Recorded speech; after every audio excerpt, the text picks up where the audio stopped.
Hi അസ്സലാമു അലൈക്കും. ഇനി നമുക്ക് എങ്ങനെ ദോശമാവ് പൊങ്ങി വരുന്നതെന്ന് നോക്കാം. ആദ്യം തന്നെ ഒരു നാഴി പച്ചരി വെള്ളത്തിലിട്ടേക്കാം. അതിലേക്ക് ഒരു പൊടി ഉഴുന്നിടാം. 1 സ്പൂൺ ഉലുവ ചേർക്കുക. 3 മണിക്കൂർ പൊതിർത്തി വെക്കുക വെള്ളത്തിൽ.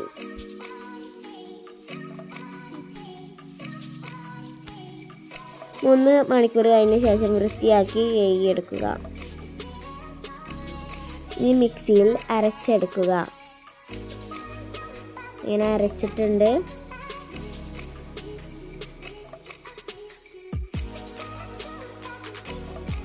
ഇനി ഇതൊരു പാത്രത്തിലേക്ക് മാറ്റിയിട്ടുണ്ട്.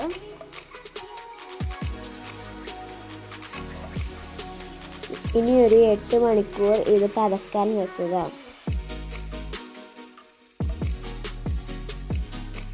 ഇനി ഇതൊന്ന് അടച്ചു വെക്കാം. 8 മണിക്കൂർ കഴിഞ്ഞതിന് ശേഷം നല്ലോണം പതച്ചിട്ടുണ്ട്.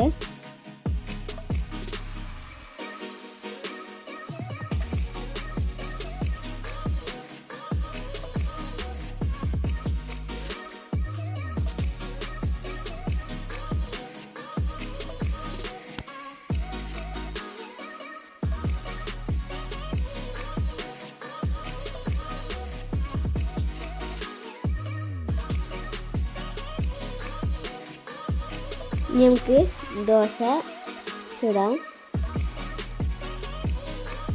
ഞാൻ ഇവിടെ പാലപ്പച്ചട്ടിയിലാണ് ദോശ ചുടുന്നത്. പാലപ്പച്ചട്ടിയിലേക്ക് മാവ് ഒഴിച്ചു കൊടുക്കാം. എന്നിട്ടൊന്ന് ചുറ്റിച്ചെടുക്കുക.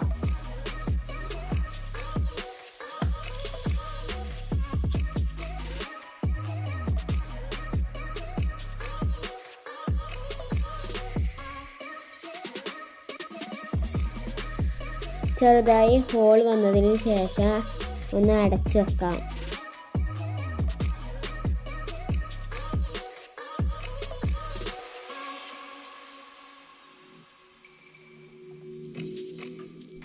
കുറച്ച് സമയത്തിന് ശേഷം ഇതൊന്ന് തുറന്നു കൊടുക്കാം.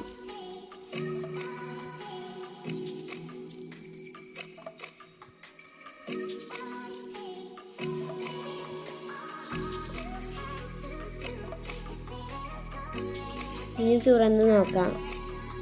നല്ലവണ്ണം നമ്മളെ ദോശ റെഡി ആയിട്ടുണ്ട്. ഈ ദോശ നമുക്ക് എടുക്കാം. നല്ല അടിപൊളി ദോശ റെഡി ആയിട്ടുണ്ട്. നല്ല പൊങ്ങി വന്ന് സോഫ്റ്റ് ആയിട്ടുണ്ട്. അപ്പോൾ അടുത്ത വീഡിയോയിൽ കാണാം. Tata bye. See you. Tata by.